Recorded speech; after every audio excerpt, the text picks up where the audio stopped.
लोकसभा चुनाव में आंकलन करने के लिए TV9 राजस्थान की टीम पहुंची है। आज हम जयपुर शहर की लोकसभा सीट पर मौजूद है और क्या कुछ समीकरण के जो है आम जनता का कह रहा है, क्या कुछ मुद्दे होने चाहिए। कुछ लोग मेरे साथ हैं, उनसे बातचीत कर लेते हैं। क्या समीकरण कह रहा है? यहाँ से कांग्रेस और बीजेपी दोनों ही दमदार उम्मीदवारों को उतारी है।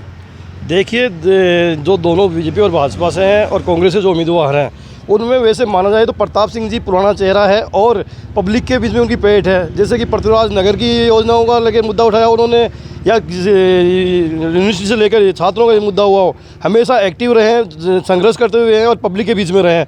उस हिसाब से प्रताप सिंह जी शायद मेरे हिसाब से ज़्यादा मजबूत पड़ेंगे।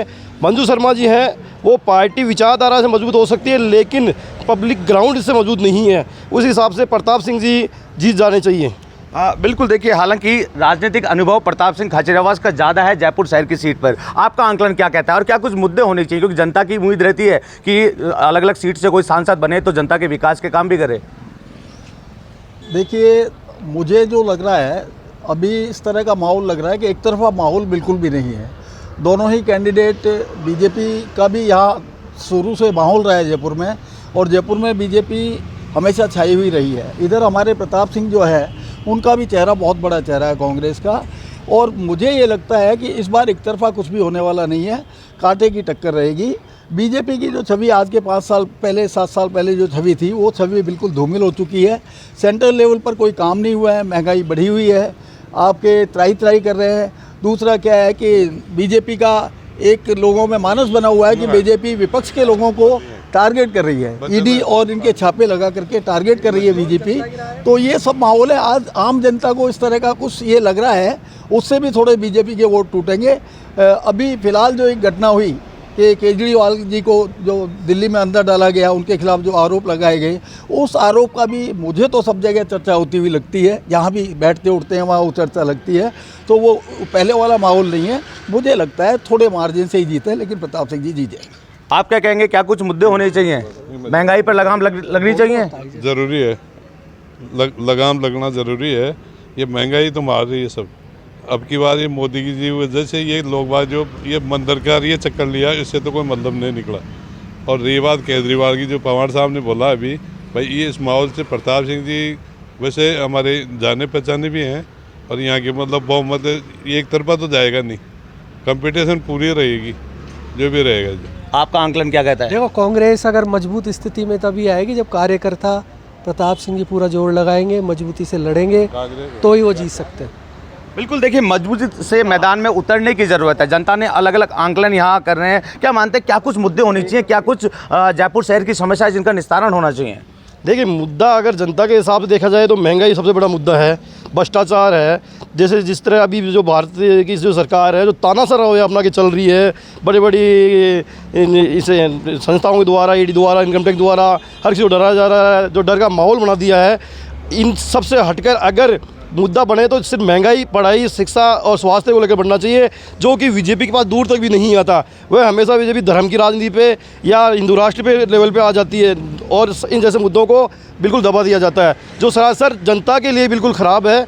अगर जनता के हित की बात करें तो हमेशा मुद्दों पे बात होगी, तो हो सकता है कि राजनीति अच्छी हो, लेकिन इस आज की राजनीति को देखते हुए राजनीति बहुत ही ख़राब होती जा रही है और इसी का असर है कि प्रताप सिंह जी मजबूत पड़ते जा रहे हैं। बिल्कुल। देखिए, हालांकि राजनीतिक अनुभव प्रताप सिंह का काफ़ी ज़्यादा है। आप क्या कहेंगे, आपका समीकरण क्या कहता है? कितने प्रतिशत प्रताप सिंह जीत रहे हैं और कितने प्रतिशत मंजू शर्मा जीत रही है? देखिए, निश्चित तौर से इस बात को तो मानना ही पड़ेगा कि यहाँ भारतीय जनता पार्टी मजबूत स्थिति में है, क्योंकि 2 लाख वोटों का गैप है। विधानसभा अगर चुनावों को देखें तो 2 लाख वोटों का गैप है, गैप बड़ा है। पिछली बार से लोकसभा चुनाव देखें या पिछला चुनाव देखें, 2 चुनावों को देखें तो उनके मुद्दे अलग थे। पहले देश के नाम पे, महंगाई के नाम पे, 15 लाख के नाम पे देश को गुमराह किया गया। अभी फ़िलहाल ऐसी स्थिति नहीं है। जो पिछली बार कार्यकर्ता मोदी के नाम से वोट मांग रहे थे, वो इस बार मोदी जी के नाम से, राम मंदिर के नाम से, 370 के नाम से वोट नहीं मांग रहे। आप भी मीडिया वाले हो, आप भी जगह जगह जा रहे हो, कोई भी जगह अगर कोई ये कह रहा है कि हमें 370 के नाम से वोट दे दो, महंगाई के नाम से वोट दे दो, काले धन के नाम से, जो पहले जो 2 चुनावों में थे वो मुद्दे ही अलग हो गए। अब मुद्दे जो बन रहे हैं वो क्षेत्रीय बन रहे हैं, सामाजिक बन रहे हैं, या महंगाई का मुद्दा। अभी पिछली बार विधानसभा चुनावों में माननीय मोदी जी जयपुर की रैली में कहा था कि अन्य राज्यों से 13 रुपये राजस्थान में पेट्रोल डीजल ज़्यादा है। लोगों को गुमराह किया, 13 रुपये की बजाय 2 रुपये अभी 2.5 रुपये कम करके और इतनी कर दी। जब हर बात में जुमला माननीय प्रधानमंत्री जी दे रहे हैं तो हमारे राजस्थान में भी ये जुमला देके गए थे 13 रुपये का, उस जुमले में आ गए और 10-15 सीटों का फ़र्क पड़ गया। निश्चित तौर से अभी आज की स्थिति में तो अगर विधानसभा के वोटों का आकलन करें, जब तो भारतीय जनता पार्टी मजबूत है, 2 लाख का गैप है। लेकिन अगर क्षेत्रीय मतलब स्थिति को देखें तो प्रताप सिंह जी की छवि, उनका काम करने का तरीका, कार्यकर्ताओं से लगाव और पूरे जयपुर में हर क्षेत्र में उनके कार्यकर्ता होना, उनकी पकड़ होना, ये कहता है कि आने वाले समय में हो सकता है कोई इसमें कोई वो नहीं है कि वो कम मार्जिन से जीतें, लेकिन जीतने की कगार पर है।